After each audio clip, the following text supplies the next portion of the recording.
A'udzubillahi minasyaitonirrajim. Bismillahirrahmanirrahim. Assalamualaikum warahmatullahi taala wabarakatuh. Ya, selamat malam dan salam maghrib kepada semua yang join live kita pada malam ini. Okey, sebelum mulakan, suka untuk saya kenalkan pengisi kita pada malam ini merupakan seorang yang sangat istimewa kan, alumni Quizem. Dan nama beliau ialah Ainur Syahira dan sedang belajar di Universitas Islam Palembang dekat Indonesia. Sebelum tu, anak tanya saudari Ainur, apa khabar? Alhamdulillah sihat. Jelas tak suara? Jelas. Okey. Jelas suara. Macam mana, dah bersedia ke malam ni? Okey. Alhamdulillah. Nampak semangat kita punya pengisi kita pada malam ini, insyaAllah. Jadi Ana tak nak ambil masa, Ana jemput kepada pengisi kita pada malam ini untuk memberi pengisian insyaAllah. Berapa minit Wan? 20 minit. Jangan lama-lama. InsyaAllah. Tiba-tiba nak buat macam kuliah masjid sejam, jangan. Tidak. Okey. Terima kasih. Terus mula ke? Boleh mula. Okay. Alright. Bismillahirrahmanirrahim. Assalamualaikum warahmatullahi taala wabarakatuh.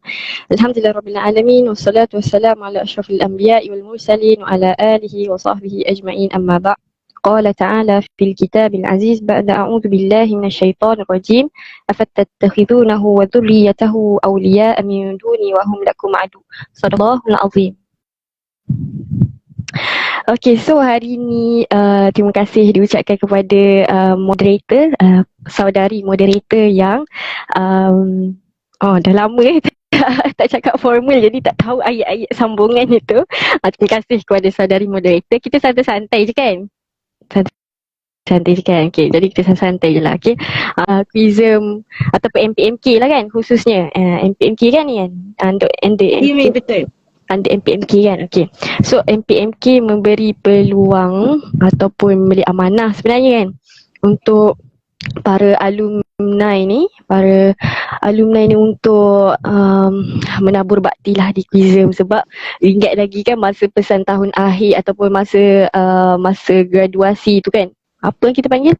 Convocation kan. Convocation tu pernah sama-sama berjanji dengan sahabat-sahabat yang dah habis ni, dah lepas ni kan, kita akan sama-sama berbakti jugalah untuk Quizem, bantu Quizem lah kan. Cuma yelah bila dah sambung belajar, dah kerja, dia dah ada pula komitmen sendiri tu, jadi tak dapat nak bantu secara sikit-sikit tu tak boleh kan. Apa sikit-sikit tu boleh lah, yang besar-besar tu tak termampu lagi setakat ni kan. Tapi alhamdulillah hari ni MPM beri peluang untuk kita bantu, beri peluang untuk kita sama-sama kiranya tunaikan amanah kita kan, tunaikan janji apa yang pernah diucapkan sebelum ni. Alhamdulillah, terima kasih juga kepada MPMK. Okay, so hari ni kita akan sembang sikit lah kan pasal tajuk yang penting ataupun penting lah untuk kita umat Islam ni kena tahu sebab benda ni berkaitan dengan sejarah asal usul. Saya ingat pesan abah saya selalu cakap, asal usul kita kena sentiasa tahu. Abah selalu cakap, orang nak jadi orang berjaya, nak jadi orang yang hebat dekat mana-mana tempat, dalam apa-apa bidang, dalam apa-apa platform sekalipun, kalau kita nak jadi hebat kena ingat asal usul. Jadi kalau kita nak jadi hebat dalam kehidupan kita sebagai khalifah atau sebagai mukmin, sebagai hamba Tuhan, sebagai hamba Allah, mesti kita kena ingat asal usul kita. Dan asal usul kita tahulah kejadian apa yang berlaku kepada Nabi Adam alaihissalam kan. Dan kita tahu apa yang berlaku masa Nabi Adam diciptakan. So disebutkan tentang kisah Iblis. Hari ini kita akan ceritakan tentang kisah Iblis dalam Al-Quran. Tapi tak adalah nak fokuskan semuanya yang ada dalam Al-Quran. Kita ambil beberapa ayat yang penting untuk kita tahu. Iaitu antaranya yang saya bacakan tadi masa awal-awal tadi, yang disebutkan dalam surah Al-Kahfi. Jadi dalam surah Al-Kahfi ni ada Allah ceritakan tentang kederhakaan iblis, dan Allah ceritakan macam mana sikap iblis dalam surah Al-Kahfi.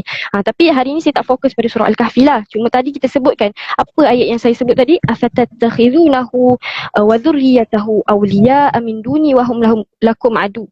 Allah tanya, Allah sebut kan, adakah patut kita jadikan iblis ni sebagai iblis, bukan iblis lah, iblis anak-anak dia, pengikut-pengikut dia tu sebagai aulia, sebagai orang yang kita memberi wala, atau sebagai orang yang kita terima ketaatan dia, kita ambil arahan dia, tu kita kata aulia ataupun pemimpin lah. Kalau kita ikut bacaan terjemahan disebutkan sebagai pemimpin, tapi aulia sebenarnya lebih daripada itu, orang yang kita memberi wala. Kalau kita belajar tentang wala wal bara kan, wala tu daripada sikap aulia itulah. Okey, jadi kalau kita, Allah tanya, adakah patut dia ambil iblis ni dengan keturunan dia sebagai orang yang kau memberikan wala selain daripada aku, Allah kata daripada aku, sedangkan mereka adalah musuhmu. Allah sebut dalam surah Al-Kahfi. Allah tanya, kenapa korang ni? Kenapa? Macam tu. So kita pun kena ambil ayat tu sebagai satu ayat setiap hari motivasi kehidupan. Kita selalu pagi-paginya nak baca quote bahasa Inggeris kan. Pagi-pagi je, oh today I'm going macam tu lah kan, ambil quote bahasa Inggeris. Sedangkan ayat pertama sebenarnya kita nak dapatkan kehidupan yang mukmin, dapatkan kehidupan yang muslim, cara hidup Islam, kita ambil ayat ni. Hari ni tolonglah supaya aku jangan dengar apa yang syaitan, jangan ambil syaitan sebagai aulia aku, macam tu. Jadi ambil ayat Al-Quran ni. Jadi kita, hari ni nak saya tak adalah kita nak cerita detail apa yang berlaku kat syurga neraka, sebab kita memang dah belajar, memang kita daripada kecil, kita, daripada Quizem sendiri pun memang kita dah tahu dah. Tapi ada satu benda yang kita kena mention kan, bagaimana pemikiran iblis ni sebenarnya. Kalau kita perasan, iblis adalah liberalis pertama. Okey, sebut term lain kan, tapi biasa budak Quizem dah tahulah kan, term liberal ni kan biasanya mesti dah ada sebelum ni Ustazah lain yang dah mention, ataupun dalam perbahasan akademik banyak dia disebut pasal liberalism ni, ada banyak lah kan cerita daripada sudut akademik. Tapi kita faham daripada pandangan kacamata Muslim, worldview Muslim ni, mudahnya adalah orang yang nak asingkan diri dia daripada taklifan Allah, macam tu. Orang yang nak jauhkan diri dia daripada taklifan Allah, dia tak nak ikut taklifan apa yang Allah suruh, semua dia tak nak. Tu maksud dia liberal, dia nak membebaskan diri dia daripada taklifan Allah. Itu daripada kacamata Muslim kita faham daripada semudah itu. Okey, jadi kenapa berani ke kita sebut dia lah liberalis pertama, bukannya daripada zaman abad Perancis, zaman 1000 berapa tadi, 1000 berapa? Tak ingat dah. Dah lama tak membaca ni lah dia. Kan, bukan daripada zaman Renaissance, zaman Dark Age, bukan masa tu. Sebenarnya liberalis pertama adalah iblis. Sebab apa? Buktinya adalah kita tengok dalam surah Al-A'raf ayat 12. Ayat ni penting. Kita tengok dalam surah Al-A'raf ayat 12, Allah sebutkan, qala ma mana'aka alla tasjuda iz amartuk qala ana khairum minhu khalaqtani min nar wa khalaqtahu min tin. Kalau kita faham bahasa Arab sikit-sikit je, kita dah nampak betapa nampak egonya, nampak macam belagak betul ni iblis kan, nampak dia memang super egonya. Dia siap cakap apa? Ana khairum minhu khalaqtani min nar wa khalaqtahu min tin. Aku daripada tanah, tapi dia daripada api. Awal-awal dia dah gunakan kaedah dia dah tunjukkan sikap ego dia, sikap sombong dia, tapi kita kena detailkan betul-betul. Bunyi dia macam logik. Dengar dia macam logik kan, macam betul lah juga kan. Dia aku daripada tanah, iblis daripada api. Betul lah dia lagi mulia daripada aku kan. Dia logiknya betul lah kan. Tanah lagi hebat, api ni biasa-biasa je macam tu. Tapi sebab tu kita katakan ini antara sikap-sikap liberal yang kita kena telusuri ataupun kita kena perhalusi. Kenapa kita cakapkan ini adalah antara sikap liberal? Sebab kalau kita belajar dengan lebih mendalam, kebenaran sebenarnya tidak boleh diukur dengan material. Kalau kita tengok daripada apa yang dicakap, konteks yang disebutkan adalah daripada sudut material, betul tak? Fizikal. Disebut macam, alah awak besar, saya tinggi, saya jawatan besar, awak jawatan kecil, macam tu. Daripada sudut material. Daripada sudut, macam nak sebut material, bukan kebendaan juga tau. Dia material tu daripada sudut benda yang kita nampak, benda yang konkret, benda yang macam tu lah yang kita nampak yang tu. Sedangkan kebenaran bukanlah diukur dengan material macam tu. bukan diukur dengan benda yang abstrak, tapi sebenarnya kebenaran diukur dengan sorry, ada adik tu. Kebenaran diukur dengan apa? Dengan karakter. Kebenaran diukur dengan nilai. Kebenaran diukur dengan sifat. Kebenaran diukur dengan benda yang kita tak nampak. That's why kenapa dekat situ kita kata argument iblis ni sebenarnya sangat batil. Walaupun kelihatan bijak, sama juga dengan golongan-golongan liberal kan. Kita nampak bila dia nak bagi dalil, dia nak bagi hujah, seperti bijak kan. Kita nampak macam bijak, betul lah macam ni, rupanya betul lah dia sanggah Islam tu macam betul, macam bijak, macam tak adil je Islam. Tapi sebenarnya kita kena perhalusi, nampak tak, nak kata betapa halus dia permainan dia gunakan logik. Sebab tu kita sebut juga iblis ni antaranya sifat dia sophism, sophostoia kalau dalam bahasa Arab dia, bukan sofi tapi dia sophism. Dia ni nampak bijak, dia memberi logik, tapi sebenarnya ada makna, dia pragmatik, dia macam tu. Jadi dia ada makna lain. Jadi kita kena dengar. Jadi sebab dia tahu sebenarnya Nabi Adam ni mulia daripada dia. Sebab apa? Awal-awal Allah dah sebutkan yang Allah berikan ilmu pengetahuan. Allah berikan pengetahuan yang Allah tak bagi pun dekat malaikat, Allah tak bagi pun dekat dia, tapi Allah bagi dekat Nabi Adam. Allah bagi dekat makhluk bashar, manusia. Allah bagi dekat insan, Allah bagi dekat Nabi Adam dan keturunannya kan, daripada kepada manusia. Jadi kat situ dia tahu, tapi dia saja je nak pusingkan logik tu. Dia kata dia gunakan materi. Tadi dia sebutkan sebagai dengan material. Dia kata aku daripada api, kau daripada tanah. Kan logik kan, aku lagi mulia daripada kau. Sedangkan hakikatnya kita lebih mulia daripada dia, sebab Allah memang dah amanahkan, Allah berikan kepada manusia tu ilmu pengetahuan yang tak Allah berikan pada dia. Macam tu. Jadi kat situ kita dah nampak dia bermain dengan logik kat situ. Tapi kita tahu sebenarnya batil argument iblis tu. Okey, jadi iblis ni bila Allah kata apa, Allah kata kan dalam tu, qala ma mana'aka alla tasjuda id amartuk. Allah sebut Allah la tu perkataan ziyadah sebenarnya. Qala ma mana'aka, apa yang membuatkan kau ni menghalang diri kau daripada sujud kepada Nabi Adam. Kat situ kena detail pula kan diguna pula Allah kita sebut pula Allah suruh sujud kepada Adam sebagai manusia. Tak, sebenarnya sebagai Tuhan, bukan. Allah suruh sujud tu sebagai penghormatan, bukannya sebagai ibadah, macam tu. Okey, so la dekat situ adalah perkataan ziyadah yang mana Allah nak tekankan kenapa tak sujud, macam tu. Okey, yang tu daripada ayat tu lah. Okey, lepas tu apa lagi? So kita sebutkan juga kenapa kita sebut iblis tu dia nak liberalkan diri dia daripada taklifan Allah. Dia rasionalkan tadi tu lah. Tadi kan saya dah sebut kan. Okey, dah sebut dah, tak payah. Tapi ada nak sebutkan daripada satu riwayat Abu Nuaim ni. Dia kata yang paling awal membandingkan agama dengan pandangan rasionalnya adalah iblis. Dia ni lah guru pertama kepada pemikiran yang rosak. Kita dengar pemikiran yang liberal, kapitalis, yang ada benda-benda yang mengarut, yang tak ikut syariat Islam tu, yang selain daripada ikut aturan Allah tu. Sebenarnya yang pertama gurunya adalah iblis. So kalau daripada sudut akademik memang orang kata siapakah yang founder liberalism ataupun founder capitalism, kita sebutkan nama sekian. Tapi kalau daripada world view Islam kita dah tahu dah iblis sebenarnya. Macam tu. Okey, jadi dalam tafsir Al-Manar ni saya ambil daripada satu buku ni. Boleh lah kot kan kalau sahabat-sahabat nak baca kan, daripada buku tulisan Ustaz Abdul Muiz Muhammad. Dia bukunya Paradigma Muslimah. Mungkin pelajar kuizim ada yang dah beli ke kan. Tapi bolehlah baca sebab buku ni memang bagus kan.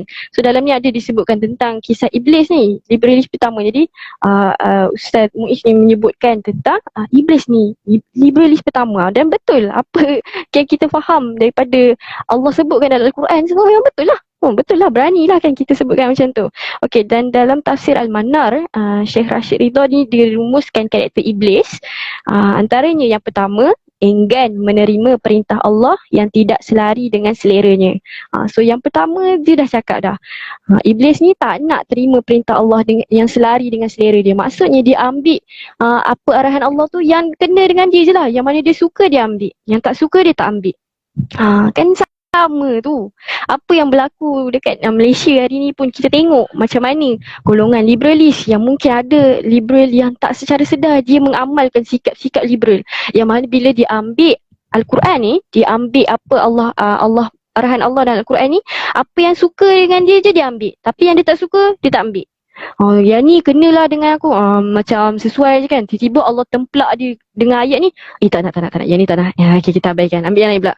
Oh, kena dengan dia kan. Oh, yang ni boleh lah ni lawan dengan musuh aku kan. Macam ni. Bagilah ayat ni. Tapi yang bila kena dekat diri dia, tak nak, tak nak, tak nak, tak nak. Hati-hati.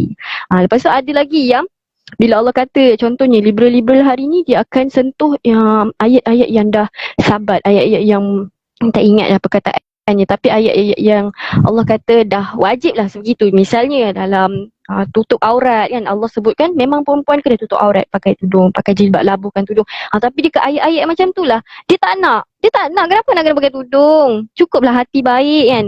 Orang liberal selalu kata cukuplah hati baik, tak perlulah kita nak menutup aurat asalkan hati baik. Ni pakai tudung pun jahat, buat apa dia cakap macam tu? Tak kena dengan jiwa dia tak nak pakai tudung. Jadi dia tukar ayat tu, dia ubah konteks ayat, dia ubah kefahaman ayat tu dengan apa yang kena dengan jiwanya. Itulah juga antara apa karakter iblis kan. Yang kedua, tidak menganggap kalam Allah sebagai pemutus yang mutlak. Kononnya terbuka untuk perundingan dan perbincangan. Ini pun antara karakter liberal juga kan. Dia apa yang dia rasa apa Allah suruh tu, ni masih belum wajib lagi, belum ketetapan. Boleh lagi dirunding, boleh lagi dibincang, boleh lagi dikorek. Ulama-ulama dah susun, jangan. Belum mutlak lagi. Okay, kita kena korek lagi. Daripada sudut faham kita pula macam mana. Dia kata Quran ni boleh dikorek lagi, boleh diperhalusi lagi, sedangkan ada hukum-hukum yang tak boleh dah macam mana, tak boleh lagi nak diadakan rundingan, dan memang sebegitu macam tu lah kan. Jadi benda tu yang nak dibuka lagi. Okey, jadi yang ketiga pula, menganggap arahan Allah banyak mendatangkan mudarat, maka seharusnya ditinggalkan saja. Ini pun antara karakter iblis. Dia rasa macam apa yang Allah suruh tu mudarat lah kat aku. Nanti kalau aku officialkan manusia ni, nanti esok dia susahkan aku ni. Macam tu kan. Jadi dia tinggalkan. Dia tak nak ikut. Sebab tu dia degil, dia tak ikut. Jadi bila kita tengok apa yang dia buat bila dia tak ikut tu kan, ada dalam tafsir ni kejap Dalam tafsir ni dia disebutkan apa yang dia buat bila dia rasa macam dia tak nak ikut. Kejap, tak ingat kat mana tulis.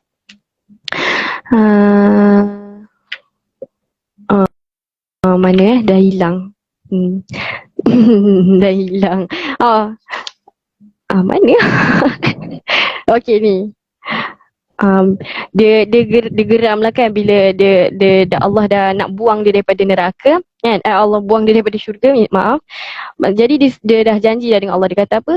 Qala fabima aghwaytani la'aq'udanna lahum siratakal mustaqim. Jadi awal-awal dia dah cakap dah, disebabkan dia cakap apa, disebabkan Tuhan aku dah katakan aku sesat, dah cakap aku nak kena buang daripada syurga. Tak apa, tunggu, aku akan sesat je, aku halang hamba-hamba engkau ni dari untuk menempuh jalan kebenaran, dia kata.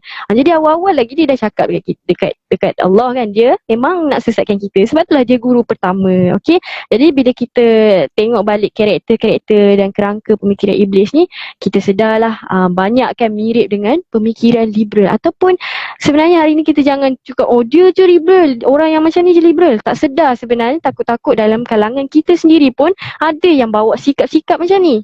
Kita nampak daripada sudut besar je, tapi daripada sudut kecil pun kita kena tengok juga kan. Daripada antaranya kita ambil apa yang kita suka je, yang kita tak suka kita tak nak ambil kan. Allah suruh buat macam ni, yang kita suka lah, yang kita tak suka kita tinggal. Hati-hati sebab bila mukmin ni dah kata kena ikut apa yang Allah kata semua 100%. Apa yang Allah larang tolak semua 100%. Tak ada dah boleh lah macam ni. Tak ada.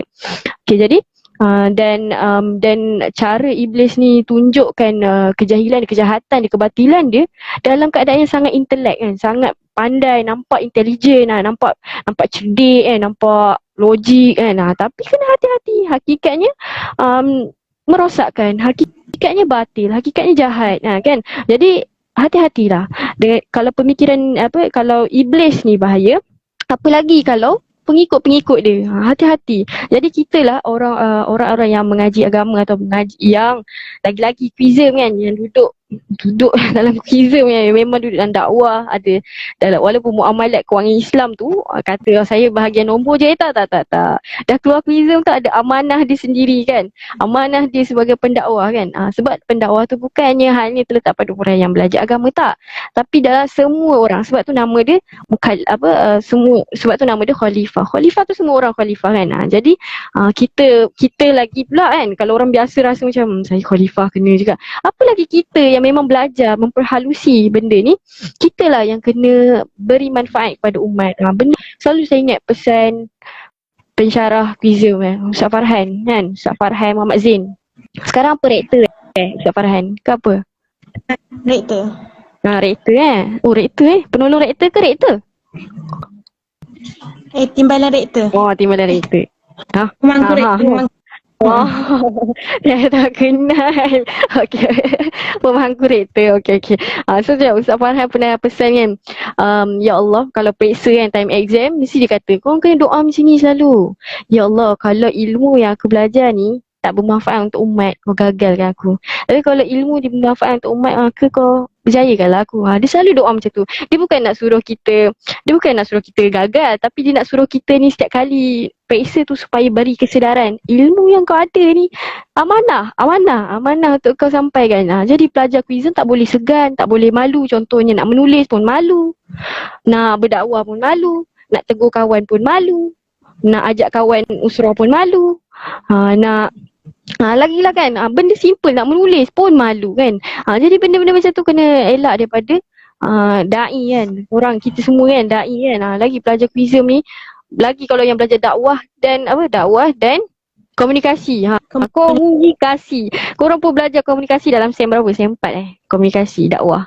Komunikasi ada macam-macam cara kan. Komunikasi tak langsung, komunikasi langsung, non-verbal, verbal. Dah ingat balik dah apa belajar dulu. Cik. Tak ada. Okey, jadi benda-benda macam tu kita carilah kan cara. Tak reti nak bercakap, tulis. Tak reti menulis, buat benda lain. Susun bagi orang lain macam tu. Jadi dan kita kena ambil tahu juga isu-isu semasa yang berlaku kan. Kita jangan pandang skop kecil. Kita biasakan untuk pandang skop-skop besar. Apa masalah yang berlaku dalam umat? Apa masalah yang berlaku dalam masyarakat kita?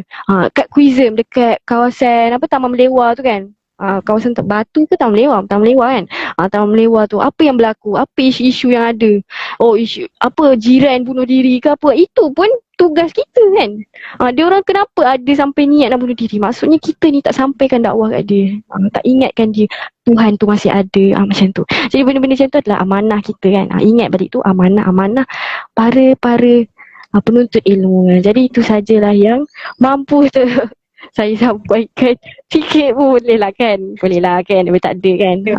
Jadi itu saja, wallahualam. Minta maaf kalau salah silap, dan kalau ada yang tersilap apa info apa yang saya berikan, boleh bagi tahu balik lah kan. InsyaAllah nanti tu. Sebab Sayyidina Umar Al-Khattab kata, orang yang bijaksana adalah orang yang suka dengan nasihat dan suka memberi nasihat macam tu. So janganlah terus nak berang bila orang bagi nasihat je. Kau lagi baik daripada ingat balik setan selalu cakap macam tu kan. Nak rasa macam dia je dah bagus. So tak nak terima nasihat orang lain. Kena selalu terima nasihat. Jadi siapa-siapa pun. Okey, jadi itu saja, wallahualam. Assalamualaikum warahmatullahi taala wabarakatuh. Waalaikumsalam warahmatullahi taala wabarakatuh. Masya-Allah, kita dengar pengisian sangat bersemangat pada malam ni, insya-Allah. Terima kasih kepada Kak Aino, saudari Aino, atas pengisian yang sangat baik. Okey, jadi saya di sini saya nak ulaskan sikitlah berkaitan dengan karakter iblis kan dalam Al-Quran kan. Yang sangat orang kata tadi kan Kak Aino disebut berkaitan dengan 3 sifat iblis, 3 karakter iblis kan dalam tafsir Al-Mana kan. Yang pertama, enggan menerima perintah Allah, dan yang kedua, tidak anggap keputusan Allah itu adalah keputusan yang mutlak, dan yang ketiga, anggap arahan Allah datang ke mudarat. Sebenarnya sifat-sifat ni adalah sifat-sifat orang kata humanism kan. Dia rasa pendapat dia lagi bagus daripada arahan Allah kan. So itulah sifat antara sifat-sifat yang kita patut elakkan sebenarnya kan, yang daripada terjebak kan. Kita pun terikut sekali kan. Sedangkan Allah kata dalam Al-Quran, Allah kata kalau kita ni nak amalkan Islam, saya tak ingat ayat berapa, kita nak amalkan Islam, kita kena secara menyeluruh. Tak boleh ambil sini sikit, kita nak ni sikit. Kita tak boleh benda tu kan. Dan tadi Kak Aina pun ada sebut berkaitan dengan dakwah kan.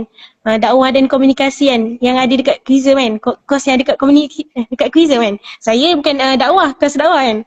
Jadi saya adalah belajar sikit kan berkaitan dengan komunikasi kan. Verbal, non-verbal kan. Benda tu kita pun boleh amalkan kan. Kita sampaikan ilmu kepada masyarakat-masyarakat luar. InsyaAllah.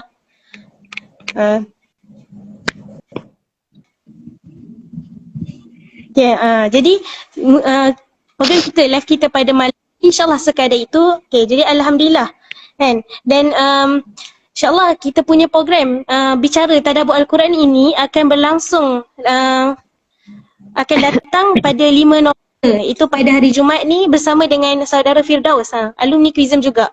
Jadi untuk pemakluman juga kan, ini untuk yang join live kita pada malam ini kan, kita ada pemakluman istimewa. Tak adalah istimewa sangat kan. InsyaAllah dalam bulan 11 ni juga kita akan adakan Quizem akan anjurkan program yang bermanfaat juga kan. Program yang kalau siapa yang suka ke ilmu, yang nak menuntut ilmu kan. Jadi Quizem akan anjurkan pada bulan 11 ni juga insyaAllah. Okay, insyaAllah mungkin Kak Aina ada nak cakap apa-apa ke? Tak ada. Okay, jadi akhir kata terima kasih kepada Kak Aina, pengisi kita pada malam ini, dan sahabat-sahabat yang turut hadir, turut serta bersama live kita pada malam ini. InsyaAllah semoga ilmu pada malam ini bermanfaat dan kita dapat ambil ibrah dan kita boleh amalkan ilmu yang kita ada ni kan. InsyaAllah. Jadi mari sama-sama kita menutup majlis kita dengan tasbih kafarah dan suratul Asr.